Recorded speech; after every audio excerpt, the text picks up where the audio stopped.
अस्सलामुअलैकुम वरहमतुल्लाहि वबरकातुहू। नाज़रीन गिरामी, ये ईद उल अज़हा कुर्बानी ये आखिर है क्या चीज़? इसे हमें समझने के लिए आपको समझना पड़ेगा कि ये एक बाप और बेटे की इज़हार कुर्बानी और अल्लाह से मोहब्बत का एक नतीजा है, जिसके बाद अल्लाह तबारक व तआला ने तमाम मुसलमानों को इस चीज़ों का पाबंद बना दिया। अल्लाह रब्बुल इज़्ज़त को उस बाप और बेटे की जानिसारी और कुर्बानी और अल्लाह से मोहब्बत की ये अदा इतनी अल्लाह को पसंद आई कि अल्लाह सुब्हानहू व तआला ने अपने तमाम मोमिन बंदों के ऊपर ये कुर्बानी लाजिम कर दी। लेकिन एक बात याद रखें कि कुर्बानी ये हज़रत आदम अला नबीना अलैहिस्सलातु वस्सलाम के ज़माने से ही चला आ रहा है। आप जब कुरान करीम खोलेंगे तो उसमें अल्लाह सुब्हानहू व तआला फरमाता है, वत्लु अलैहिम नबअ अब्नई आदम बिलहक़ इज़ क़र्रबा क़ुरबानन फ़तुक़ुब्बिल मिन अहदिहिमा व लम युतक़ब्बल मिनल आख़र। कि ऐ नबी सल्लल्लाहु अलैहि वसल्लम, अहले किताब को उन दो भाइयों की, हज़रत आदम अलैहिस्सलातु वस्सलाम के दो बेटों की कहानी सुना दीजिए, जिन्होंने दोनों में जब लड़ाई हुई तो दोनों ने अपने अपने नज़र पेश की अल्लाह के सामने। तो अल्लाह सुब्हानहू व तआला ने फ़तुक़ुब्बिल अहदिहिमा, तो उनमें से एक की कुर्बानी कबूल हुई, नज़र कबूल हुई, दूसरे की कबूल नहीं हुई। तो दरअसल कुर्बानी जो है हज़रत आदम अला नबीना अलैहिस्सलातु वस्सलाम के ज़माने से और उनके बेटों के ज़माने से चला आ रहा है। लेकिन इसको शोहरत और इज़्ज़त और बुलंदी इस वक्त मिली जबकि एक बाप हज़रत इब्राहीम अला नबीना अलैहिस्सलातु वस्सलाम और एक बेटे हज़रत इस्माईल अलैहिस्सलातु वस्सलाम, ये दोनों मिलकर जब अल्लाह सुब्हानहू व तआला के सामने अपने आप को पेश कर देते हैं, यानी हज़रत इब्राहीम अलैहिस्सलातु वस्सलाम अपने बेटे हज़रत इस्माईल को ज़बह करने के लिए तैयार हो जाते हैं, तो ये इज़हार कुर्बानी इतनी अदा पसंद आई कि अल्लाह सुब्हानहू व तआला ने इसको इतना मशहूर कर दिया, इतना बुलंद बाला कर दिया कि अल्लाह सुब्हानहू व तआला ने लाजिम कर दिया कि हर मोमिन बंदा इस कुर्बानी की इस अदा को अदा करेगा। या नाज़रीन गिरामी, वो इब्राहीम अलैहिस्सलातु वस्सलाम जो 80 साल के 90 साल के बूढ़े हो जाते हैं और हर बाप और माँ को ये तमन्ना होती है कि एक औलाद उसकी होनी चाहिए।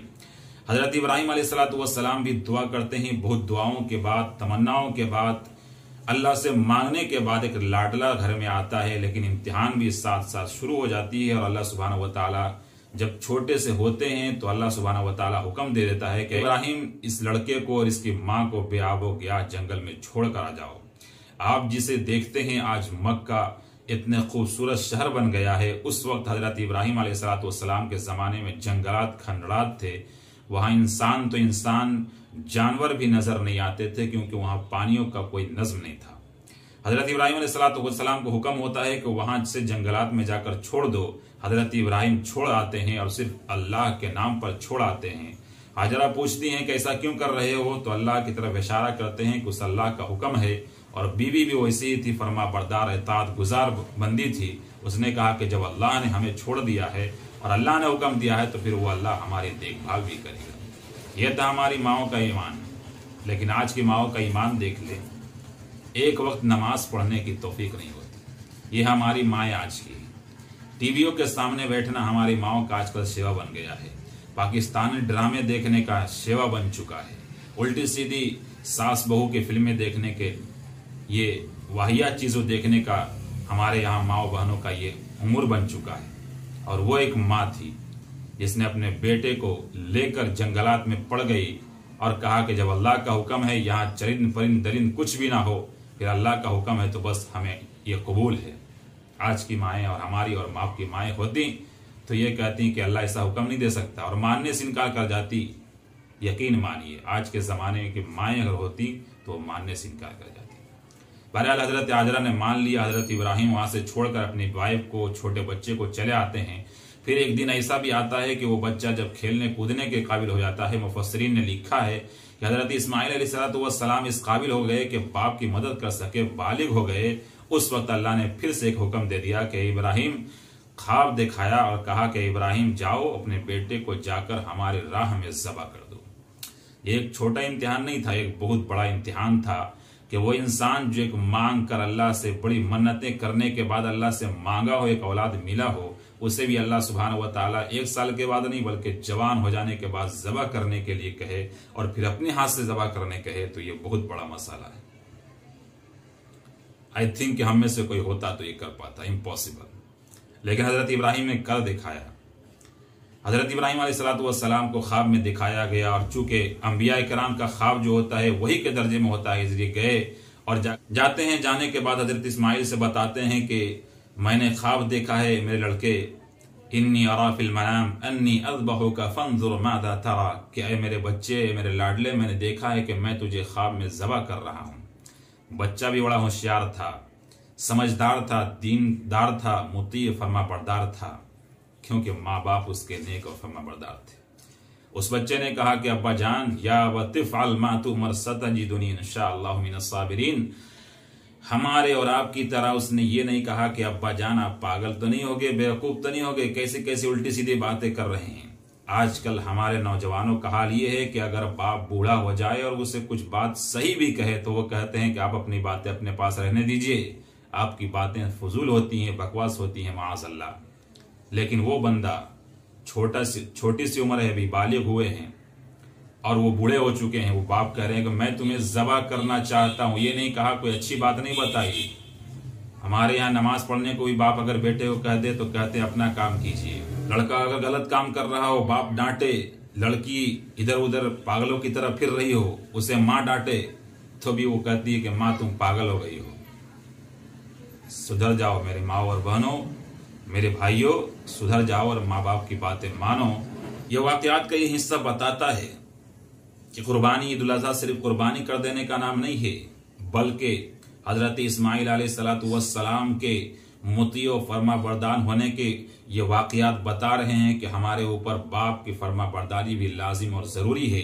ये भी कुर्बानी का मतलब ये है कि हम अपने बाप और माँ की कुर्बानी को माने और अपने माँ बाप के कही बातों को भी माने। ये भी कुर्बानी का एक सबक है। कुर्बानी का सबक ये भी है कि माँ बाप अगर नेक हो तो फिर औलाद भी नेक होती है। जिस तरीके से हजरत इस्माइल अलैहिस्सलाम नेक हैं क्योंकि उनके वालिद नेक थे, उनकी माँ नेक थी। जब माँ बाप नेक होंगे तो फिर औलाद भी नेक होगी और फिर फरमा बरदार भी होगी और मुती भी होगी। ये वाकयात बताते हैं। ठीक इसी तरीके से हजरत इस्माइल अलैहिस्सलाम को जब कहा, हजरत इस्माइल अलैहिस्सलाम ने कहा अब्बा जान जो करना है कर गुजरिए, सतजिदुनी इंशाअल्लाहु मिनस साबिरीन, आप हमें सब्र करने वाले पाएंगे। ये नहीं कहा कि अगर आप हमें अब्बा जान एक थप्पड़ मारेंगे तो मैं भी आप पे हाथ उठा सकता हूँ। आज का नौजवान यूँ कहता है कि अब्बा जान अगर आपने मुझ पे एक थाप भी मारा, हाथ उठाया तो मेरे भी हाथ उठ जाएंगे। माअज़ल्लाह। हजरत इस्माइल अलैहिस्सलाम पूरी दुनिया के लोगों को यह पैगाम दे रहे हैं कि नौजवानों अपने माँ बाप की बात को मानो, मुतीओ फरमा बरदार बन जाओ। वो तुम्हारा बाप है, वो जो चाहे तुम्हारे साथ कर सकता है। ये पैगाम दे रहे हैं। ये नहीं कि अपने बाप पे हाथ उठाने लग जाओ और बाप को बुरा भला करने लग जाओ। बहरहाल कुर्बानी का मकसद ये भी है कि अपने माँ बाप की इताअत की जाए, फरमा बरदारी की जाए।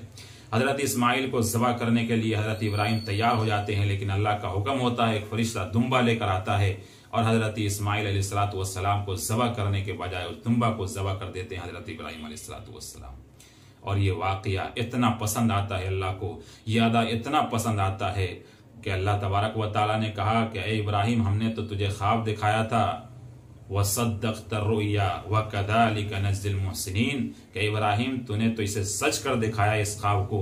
अब मैं अपने अच्छे काम करने वालों के साथ मामला अच्छा करता हूँ। चुनांचे अल्लाह सुब्हानहू व तआला ने तमाम मोमिनीन पर क़यामत तक आने वाले मुसलमानों पर यह फ़र्ज और लाजिम कर दिया है कि जो मालदार हो उसे कुर्बानी करना पड़ेगा। तो ये थे मुख्तसर कुर्बानी के वाक़यात। इनके एक एक हर्फ और एक एक स्टेप में और एक एक स्टेप में और एक एक आयत में, एक एक वाक़यात में, एक एक नुक्ते में यहाँ पे सबक आमोज कहानियाँ हैं। क्या क्या बताया जाए, वक्त मुख्तसर है इसलिए मैं बता नहीं पा रहा हूँ, ज़्यादा लंबी वीडियो हो जाएगी। बहरहाल वाक़यात को पढ़िए, समझिए और अमल करने की कोशिश कीजिए। अस्सलामु अलैकुम व रहमतुल्लाहि व बरकातहू।